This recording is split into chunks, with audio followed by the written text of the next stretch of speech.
And then there's three questions that I would, ask for yourself.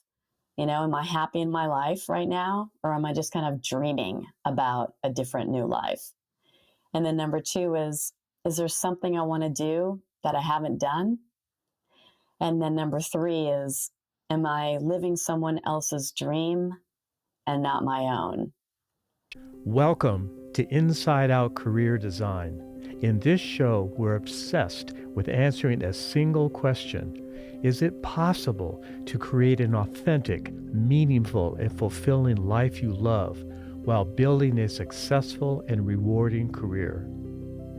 My name is Peter Axtell, and I'm here with Nicola Vetter. We're co-founders of the Whatsnext.com Career Insights platform and creators of the groundbreaking Motivation Finder assessment. Join us as we seek to transform suffering into joy for millions of people stuck and confused in their lives and careers.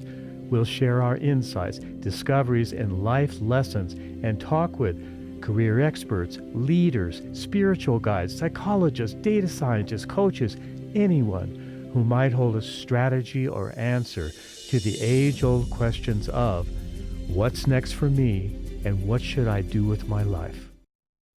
Are you trying to figure out what to do with your life? To figure out what to do with the precious time you've been given on this earth? Or to figure out what only you, as a remarkable and unique individual, can bring into this world? If you are, please join us for one of our live and completely free online workshops where we cover different topics to help you figure out what to do with your life and career without wasting precious time, taking wild guesses, or risking it all. To save your spot in our next live and free workshop, go to Whatsnext.com/workshops. We can't wait to see you there. Again, that's Whatsnext.com/workshops.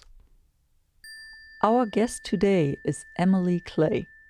Emily is a community engagement manager, podcaster, and has a deep interest in the longevity economy. And she has 30 years of experience in digital media and building strategic partnerships. In 2022, she was among the top 10 finalists at the International Longevity Centre UK for a social impact idea she presented. She has a lot to say about the opportunities older adults have. That's why we were really looking forward to talking with Emily. In our conversation, we talk about how there are more and more companies willing to hire older adults with the right skill set, why it's important to keep up with technology and keep learning, how having a simple, personal website is a strategic advantage, and how the huge demographic shift happening now is an opportunity for older adults. And now it's time to listen and learn from Emily. Welcome, Emily. You and Thank I you. met at one of Seth Godin's workshops, and I'm really looking forward to this conversation because you have a different way of exploring the question that we are seeking to answer on the Inside Out Career Design podcast, which is, what's next for my life, for my career, or even the bigger question, what should I do with my life? Particularly with regards to older workers and the longevity economy. But before we get into that, what was a what's next moment in your life where you had to sit down and had no choice but to figure out what's next for you? It's still going. I think the biggest was in 2019 when I decided to leave my full-time job. I wanted to explore other things, and I had the ability to do that. And so I had a couple of different ideas that I wanted to pursue, and I went ahead and was able to do that. I know that some people are not able to just quit their full-time jobs and start something completely different. I'm aware of that, but there were some family circumstances. My dad was ill. It was also pre-pandemic, so companies weren't as friendly, shall we say. And so I really was left with no choice but to leave so I could spend some time with my dad before he died. Sorry to hear that. Now, given what has happened, what did you decide to do then? So I really wanted to be helpful in some capacity, and I'm really good at getting a bunch of different information together that people may not have heard of or heard about, and putting together content. And so the vision originally was to have a matching platform, a career matching platform for people 50 plus. That did not take off for a variety of reasons. One being that people don't want to be singled out because of age. And so if you are a badass, sorry for my language, and you're over 50, you think, well, I don't need that.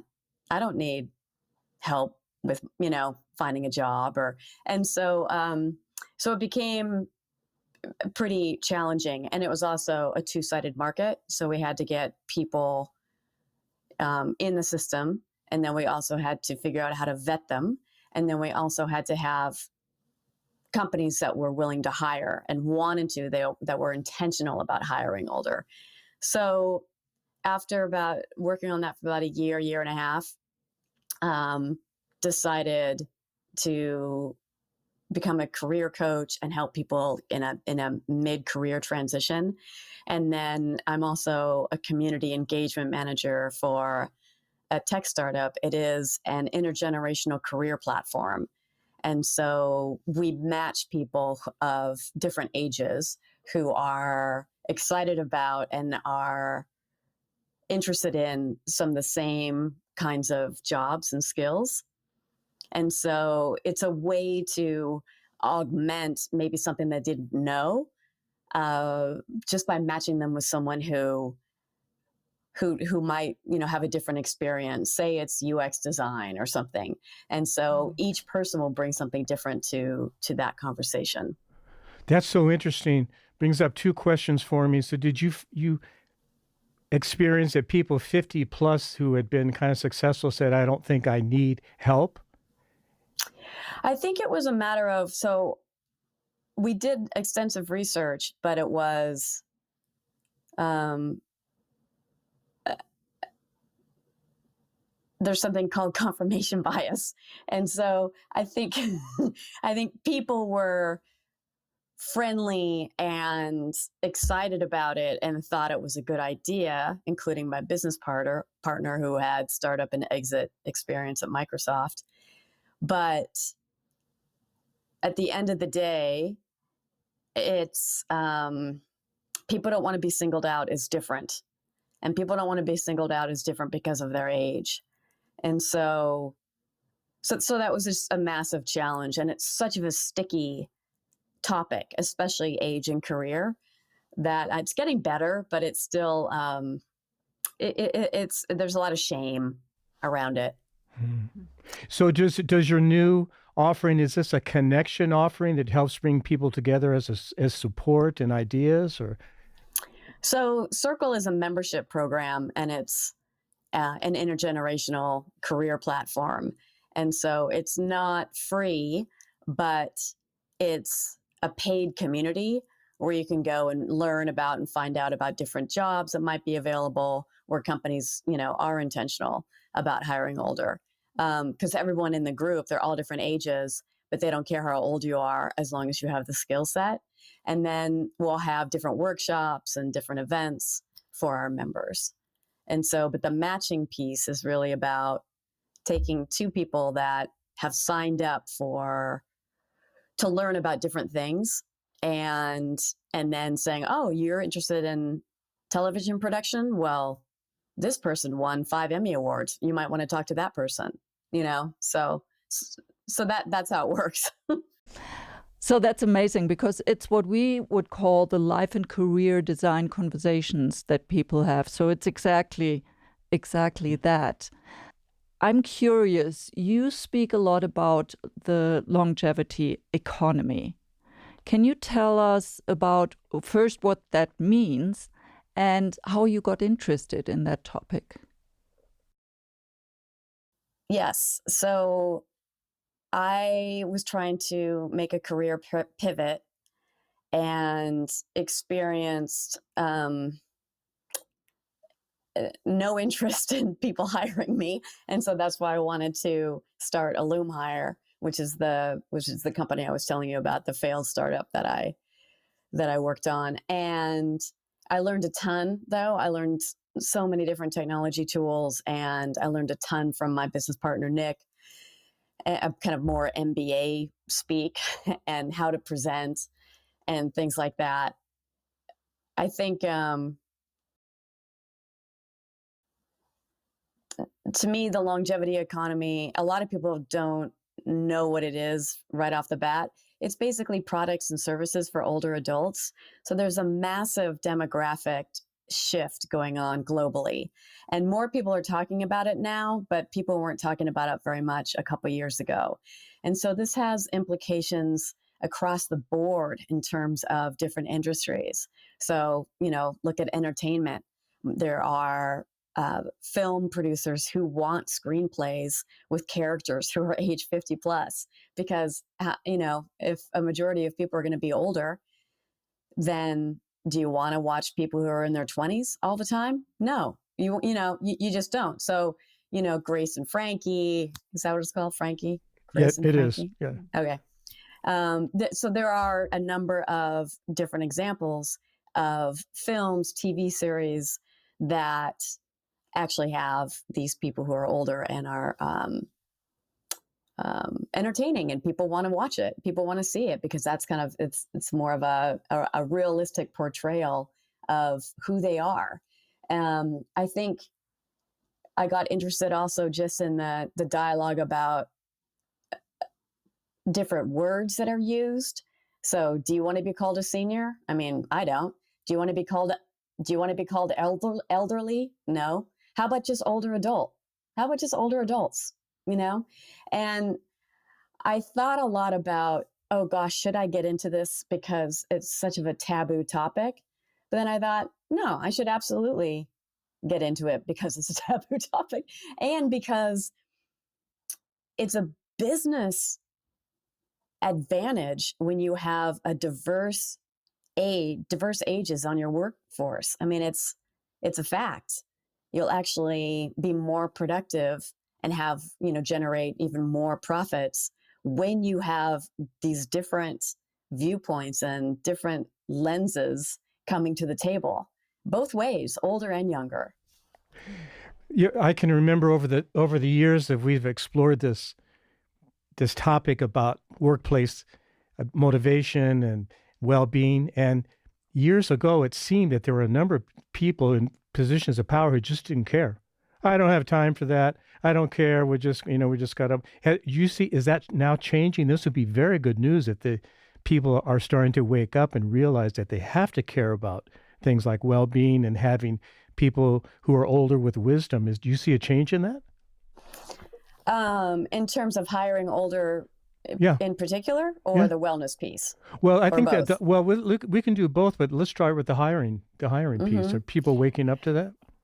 So I think a little bit, yes, I think so. 8% of companies throughout the U.S., they do include age as part of their diversity, equity, and inclusion, but it really comes from leadership and saying, hey, it isn't just about race and gender. We want to measure age as well, because if it isn't measured, then people aren't going to pay attention to it.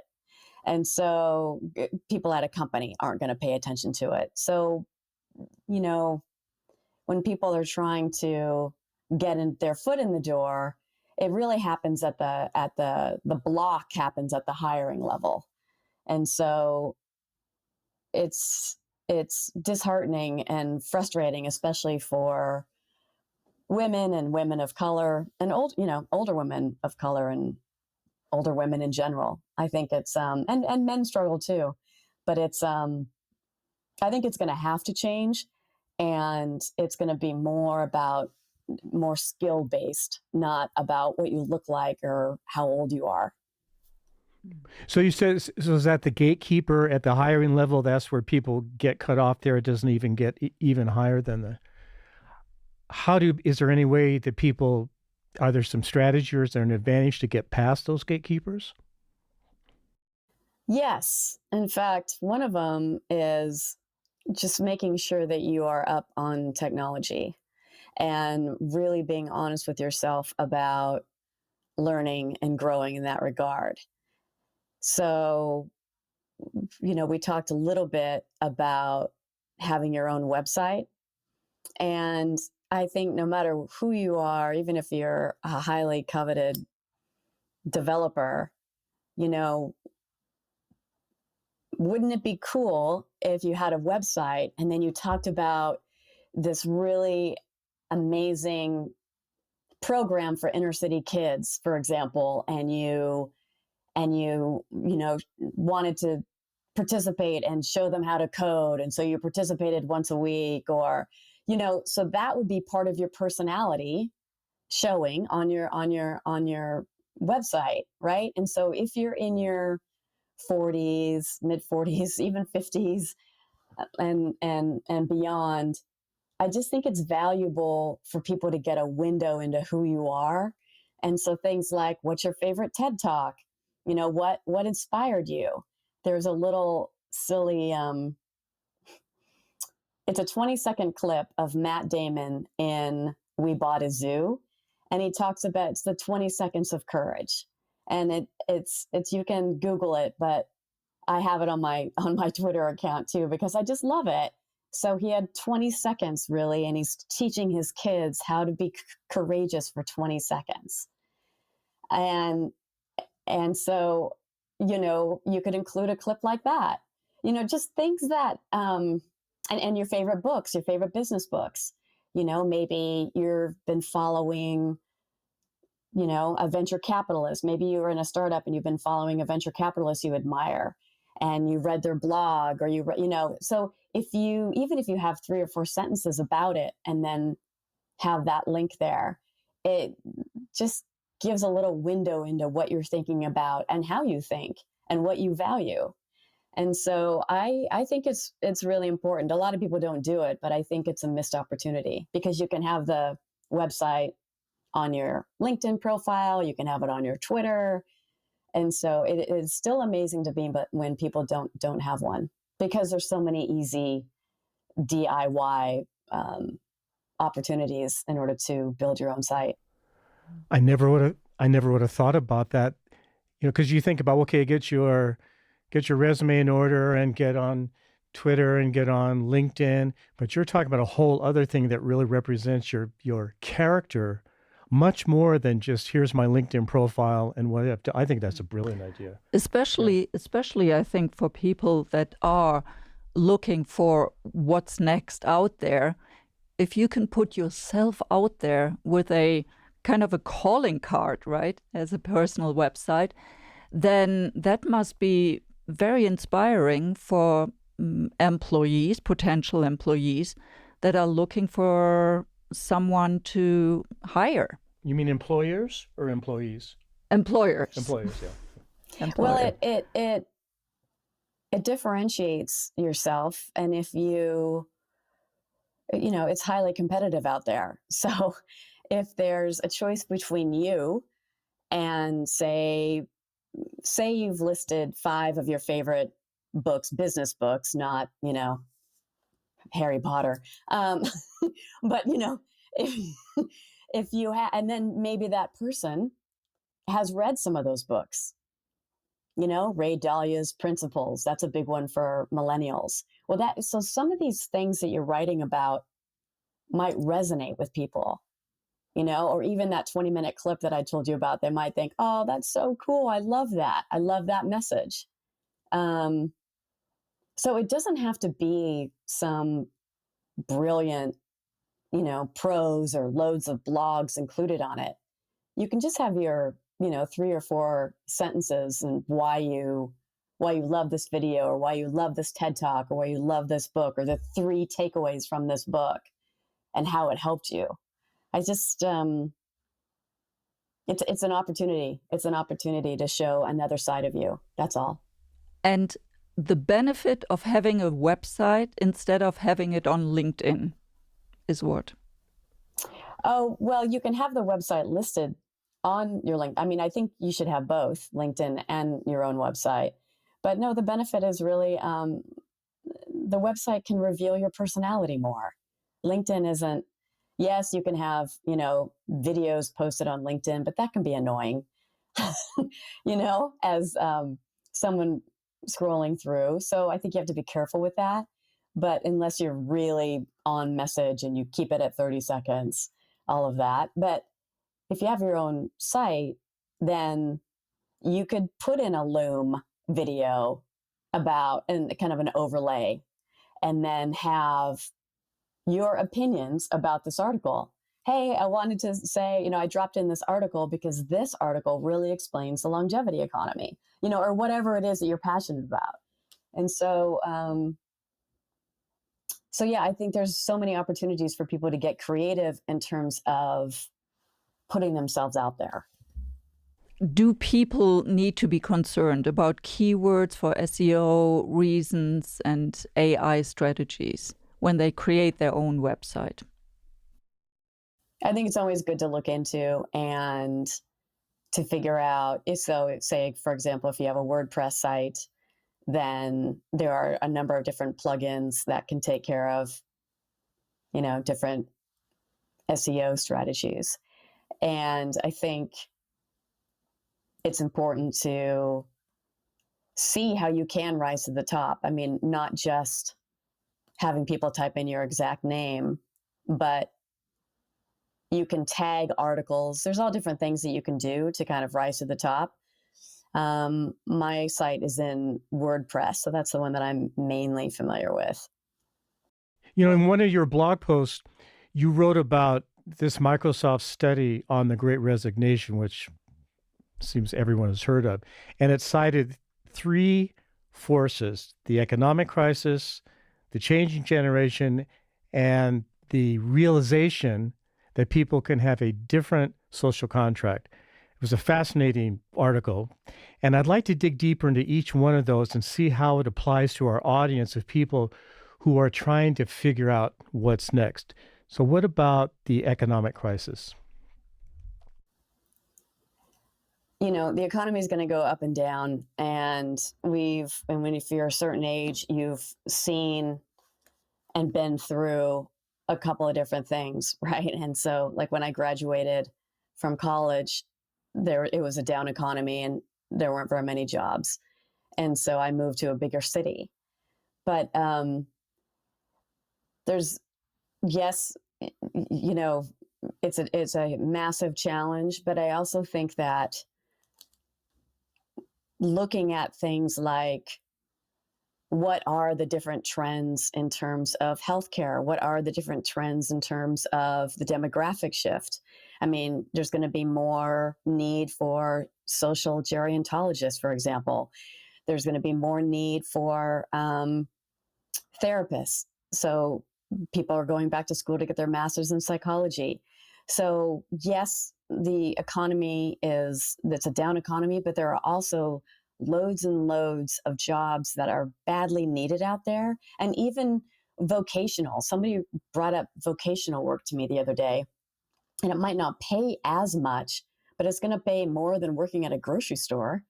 And so you take, these courses anywhere from 6 months to a year, and then you're certified, and then you can give ultrasounds, or you can, so maybe you're making $40,000, $50,000 a year, but that's a lot better than nothing. And it's one way to get your foot in the door. If you show the fortitude and to get in the door by doing a certification, then I think that can really help. That's very specific certification to land a job. you know? And then what was the next piece you wanted to talk The about? second one was the changing generation, which you just touched on. And obviously this huge shift of the baby boomers, which has been going on now for, I don't know, 3 or 4 years. So that it also talked about the changing generation. Right. And so, as it pertains to the economy, I mean, all the articles most of the articles I've read anyway, talk about how people are leaving the workforce to retire. Well, that isn't necessarily the case. A lot of people have been, shown the door at a certain age. And so that's a piece that is super unfortunate, but it is a trend that is happening. But I think that the more difficult it is to find good workers, I think the people who are enlightened and progressive and know that your talents and skills don't end at 45, 50, 55. They don't just stop. You don't just wake up one day and go, oh my God, I don't know anything. And so I think those leaders and those people are catching on and going, oh yeah, sure, we'll take a look. We'll see about this person. So what if they're older? And so, but the demographic shift is massive. People aren't having as many children, and that's been going on for a while. And so now it's coming to a head where, you know what? A lot of companies aren't going to have a choice. They're going to have to evolve if they want to progress and be successful. They're going to have to take a look at these other candidates. I like this point for our audience a lot. The idea of the only thing that I'm good for now is to go work at Whole Foods. No offense to people who work at Whole Foods. I love the people at Whole Foods. But the idea that it's all over for me, as opposed to, now, wait a minute, what if I take a proactive step and say, I'm kind of interested in, let's say, healthcare, and I'm interested in psychology or physical therapy, whatever, then I can actually go and do something to move myself forward, which of course is creating a momentum and creates dignity rather than just say, I just have to give up. You're taking some proactive action. I think it's a great idea. Yeah, I think every day you have to wake up and have your own affirmation. And some people don't like that word or think it's too woo-woo. But I believe that if you're talking to yourself and saying, I can only work for New Seasons, I can only do, or it's a grocery store in Portland, or I can only do this, then you go where your mind goes.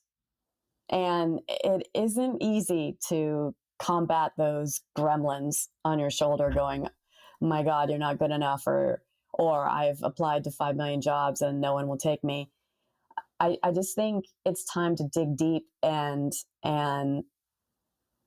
people have certain words that they adhere to or they focus on in 2023. I'm a fan of that. I'm a big fan of that. I'm also a fan of rewriting your own story. So maybe it hasn't happened yet, but you do your future self. You talk about your future self and go into detail about what that looks like. But there are all different kinds of creative ways to earn. And my friend Elizabeth White, she wrote 55 Underemployed and Faking Normal. She went to Harvard. She went to Johns Hopkins. Brilliant woman. She couldn't find a job. So she wrote this book kind of out of frustration. But she said, Emily, people just need to get off their high horse. And so what she meant was one of her friends came to her and said, hey, I have this job and it involves, organizing. And we got to really dig deep and, and it pays, such and such, whatever. Well, Elizabeth thought it was like organizing a community, things like what President Obama had done. This woman was talking about organizing a closet. And Elizabeth said, well, I'm not doing that. She has highly esteemed credentials and has spoken in front of Congress and all kinds of things. And her friend said, Elizabeth, get off your high horse. You need this money. And so there's a little bit of element of that to get off your high horse. Yeah, you may have made 150, 160, whatever, but it's going to be tougher now. And so figure out a creative way to make those, work. Maybe it's part vocational, and then maybe it's part, doing something that you did in the past, but at, a salary that maybe it wasn't what you had before. It's also a different day. It's I don't think salaries are, going up right now either. And so there's that to remember as well, and to not take it personally. Not take it personally. That's a good point. Now, I love the high horse, getting off the high horse. But for people who are looking for what's next, how can they prepare for the future of work that you've been writing about a lot as well, in order to stay relevant and informed? So we talked about a few examples. Do you have some more? I do. Oh, please. I bet. I think,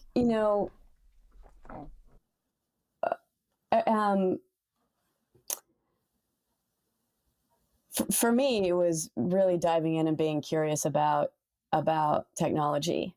And so if you would just replace fear with curiosity and really dive in. So follow people on Twitter who are, they call it building in the open, where they talk about all the no-code tools that they use. So I follow a bunch of people who are not engineers, are not developers, software developers. They started their company with all of these different no-code tools. And so, yes, you still have to learn the technology, but you don't have to be a developer in order to start something. But a lot of people don't know the term no code. So one example of no code is WordPress. Another one is Webflow. And one individual, he was a security guard at a building, and he taught himself in his downtime at work, he taught himself how to build websites using Webflow. Well, he's now developed an agency and he earns 30 grand a month. So don't you think those kinds of things are interesting to know about? I mean, there's a lot more opportunity out there than I think people realize. And yes, some of it is doing things on your own, taking the bull by the horns and doing things on your own. But if you know the capability of some of these technology tools, you have the advantage of age because you can bring a different lens to it. So, for example, I was reading about an app, and it's for women who suffer in domestic violence situations. And the app disappears so that the spouse can't find it on their phone. Now, I don't know how they do this or whatever, but I was looking at that and thinking about it in terms of a different use case, and was talking to a friend about it and thought, this kind of thing could be, white labeled and sold to, like, this idea that I had that I don't want to talk about. But anyway, it could be sold to like law firms or whatever. And they're like, did you just think of that? And I said, well, yes, but it's because of all the reading I've done about these different tools and these new technologies that are available. And so I think it's an advantage to be the age that we are, but you really have to believe it.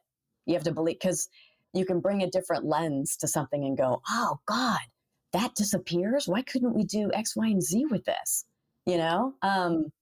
So yeah, just replace fear with curiosity. And I've struggled with the fear for sure, you know. But it's so rewarding when you can crawl out of that and go, oh wow, okay, it's not that hard. I'm good. It's not that difficult. It reminds me what we are very big on psychology, and there's this idea of state of being. And now people can't see this on the video right now, but when I'm looking at Emily, your state of being, you have this timeless quality to you because you can just see how you are, how you stand, what your presence is. And this is known in psychology that is magnetic to people. What is your who? It's not what are you doing, is who are you being? How are you showing up? And saying I can show up and be proactive. I'm going to do this and I'm going to learn this and I'm going to show up. That has got to be magnetic. I don't have any case studies to give you right now, but there's got to be someone walks in and said, that person, there's something about them that I'm attracted to and I want to hire them. Yeah, I think a bunch of different things can help. You know, I know people don't want to hear it, but volunteering can help, because then you create these allies and then they have friends and then they could say, oh my God, she's awesome. I want to hire, this person. So I went to, and then also something that Dick Huey said from the Akimbo workshop. He said, be intentional about the people you are around. So not just friends and family, but be intentional about, if you want to be in this space in the longevity economy, Emily, for example, you've got to go to the longevity conference at Sanford, which I did. And you know how I got, it was a $500 ticket. And my friend said, why don't you just ask him if you can volunteer? And I did. And they said yes. And so it was just the flight because I stayed at a friend's house. But these are creative patchwork things. And I met loads of heavy hitters in the longevity space. I was already connected to many of them, but it was so nice to have a face to a name and to be kind of, oh my God, there's Barbara Waxman. There's, like all these people who are in this space. Right. And so, I didn't land any big job out of it, but I've definitely landed. Oops, are you there? Okay. But I've definitely landed, additional relationships, and friendships just by going to this. And so in that intentional piece, I really like that. That resonated with me. And probably also, I would guess, some clarity. Yeah. Yeah. In terms of, if you're passionate about something, you have to, his point was, are you going to be on the fringes, on the outside looking in, or are you going to be there at the conference, introducing yourself, talking about these issues, talking about innovation in this space? That's what I mean. Now, you also talk about strategic partnerships. And I'm wondering, this is more something for the business context, probably, the companies that form strategic partnerships. But I believe that also individuals can form such strategic partnerships, for example, at a conference like that. How does that help people to move towards more clarity about their next career steps? Well, I think a couple things. When you're meeting people, looking at their LinkedIn. So I'm on LinkedIn all the time and obsessed with where people went to school, what are they doing, where are they working, are they working, for someone, and so and how did they get there, and do they have an online program, and so. So I can be a little bit of a nerd, but I think it's, it's very individual. If you're passionate about something and you see the writing on the wall in terms of the demographic shift and what kinds of things could be impacted in the future. I just think the more curious you are about it and talk to people, then they get excited too. And you can kind of gain more clarity by setting aside time to talk to some of these people. If that's what you need, if you need the clarity, I mean. Yeah. We have a friend who just retired, and she was out of work during whenever it was. And what she did, she went and volunteered. She showed up at all these various places and volunteered and showed up and met various people and learned all kinds of things as a result of her just showing up and say, I'll volunteer, I'll help. I'm not entitled. I'm not too proud to do that. And from that experience, she did it at 3 or 4 different places. It landed her to reach her goal to be an agile project manager. Is what she had always wanted to do. And the experience that she got at volunteering was a stepping stone to be an agile project manager. And she just retired at 60. She went, bam, I'm going to go for it. And it was kind of a wonderful success story. And she had a lot of good things to say about volunteering is a good idea. It's a good idea in terms of networking. It's a good idea in terms of combating loneliness and expanding your friendships. And don't treat it as something that you can take, as taking someone's contacts, or think of it as just giving. Just give, see what happens, be kind, offer up ideas if they want them. I tend to do that without asking. But, I think, just asking permission and being, ready to roll up your sleeves. I love that. I think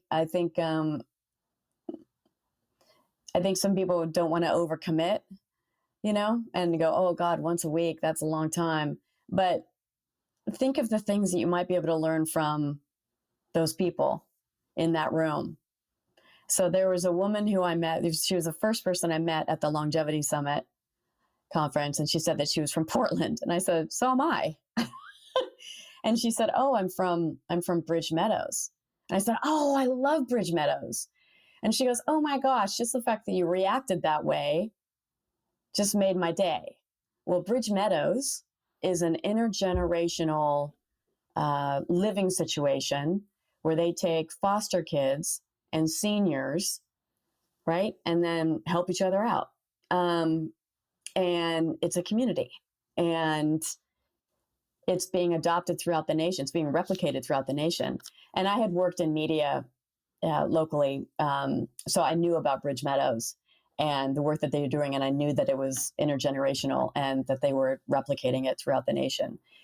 So anyway, now I can reach out to her and have a conversation and maybe get involved with them, maybe volunteer with them. So yeah, it's being intentional about conferences, about, where is it you want to go in terms of your future self, and just embody that as much as possible in terms of the people that you want to be connected with. You wrote about another thing called YOLO. And I have to admit, I didn't know what YOLO meant. After I researched that, it means you only live once. And you had 3 or 4 questions that you asked about people who were with the idea of YOLO. Can we talk about that a little bit? One was, if I don't do this, will I regret it? That was one of the things. Yeah, that's a biggie. And that was a big, regret on, it's a book. People were interviewed on their deathbed, and I can't recall the name, but I'll send it to you because I just wrote it down like yesterday. Anyway, and it was regret. So if you say, okay, when I'm 70 or 80, am I going to look back and go, God, I had this chance.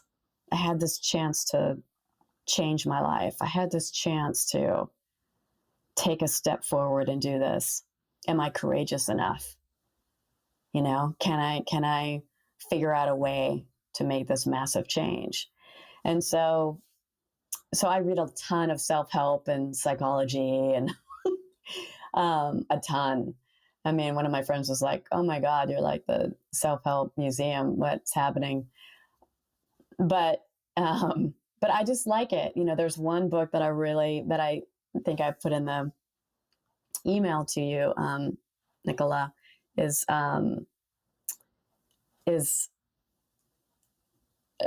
Life is in the Transitions, No Matter What Age, by Bruce Feiler. And he talks about running towards it. Run towards that challenge. Run towards that. And don't think about the immediate possible chaos. Think about the outcome. Think about the outcome down the line. And what is it going to be like? I love that. You also said, one of the other ones, what's the worst thing that could happen? And I think we, can catastrophize. And I think as people get older, they're not as willing to take a risk.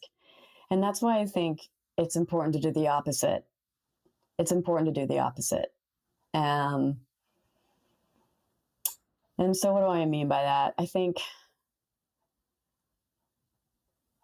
a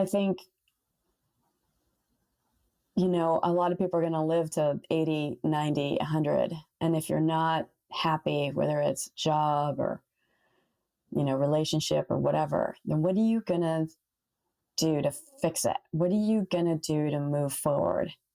What are you going to do to create something new and different? And really looking at what brings you joy. Really looking hard at what brings you joy. And what you haven't,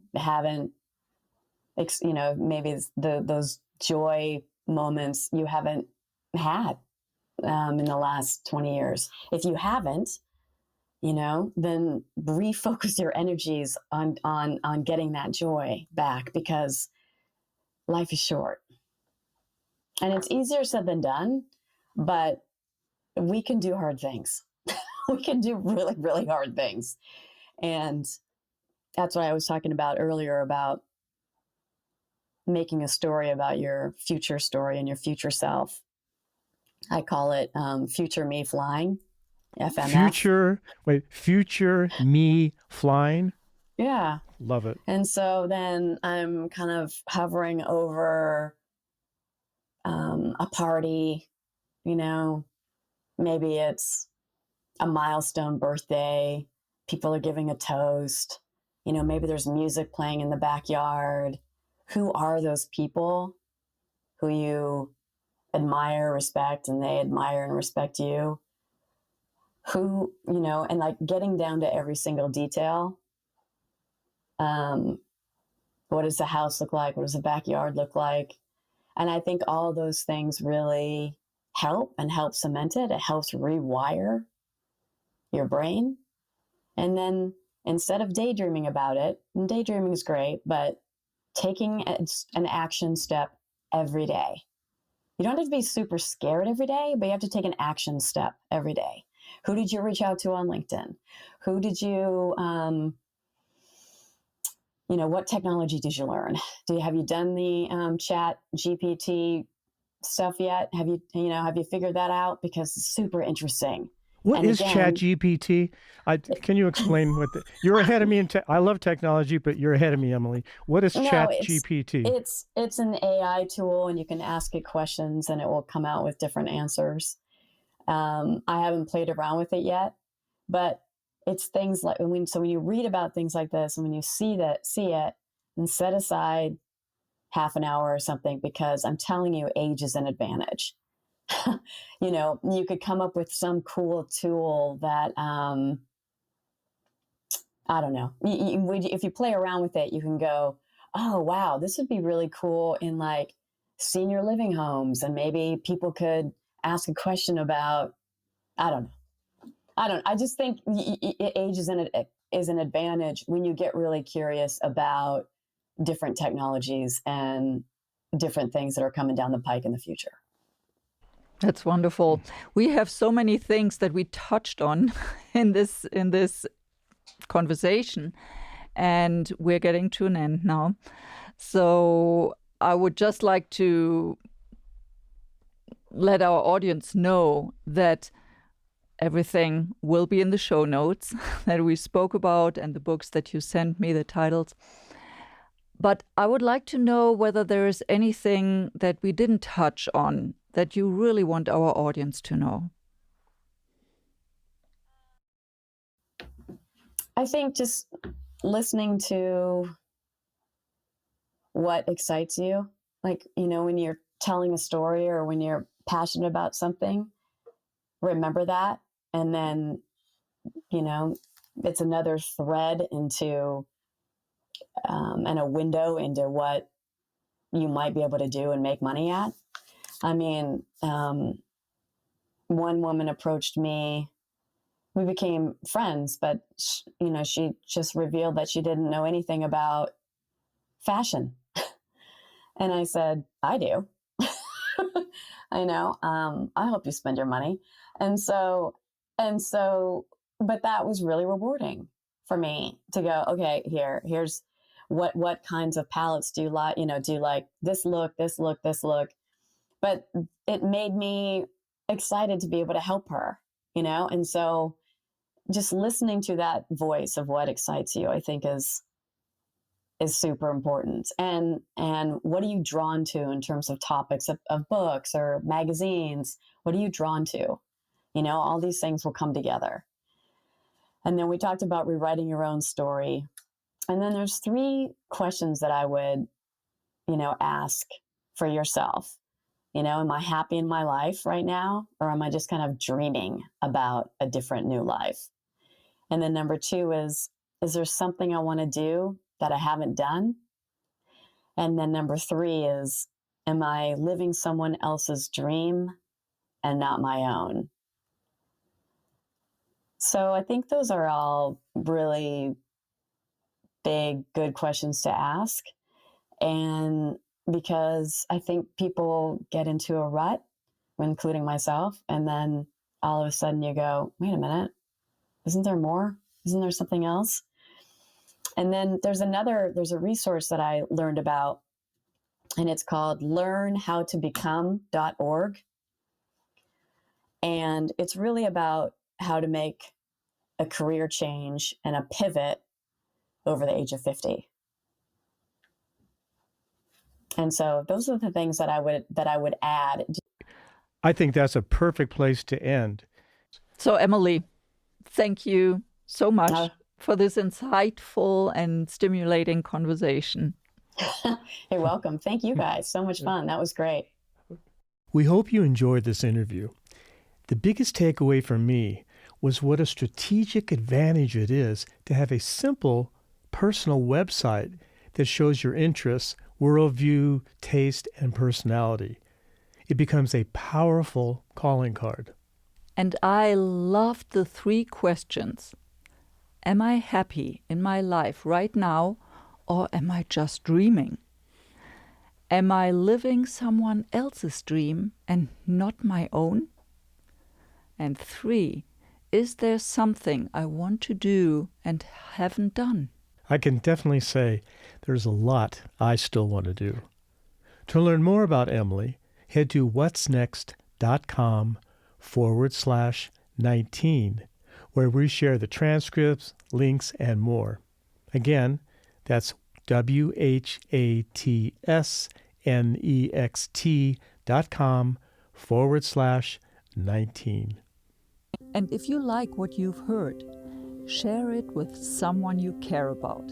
And subscribe, rate, and review our Inside Out Career Design podcast on Apple Podcasts, Spotify, or wherever you get your podcasts, so you'll never miss an episode.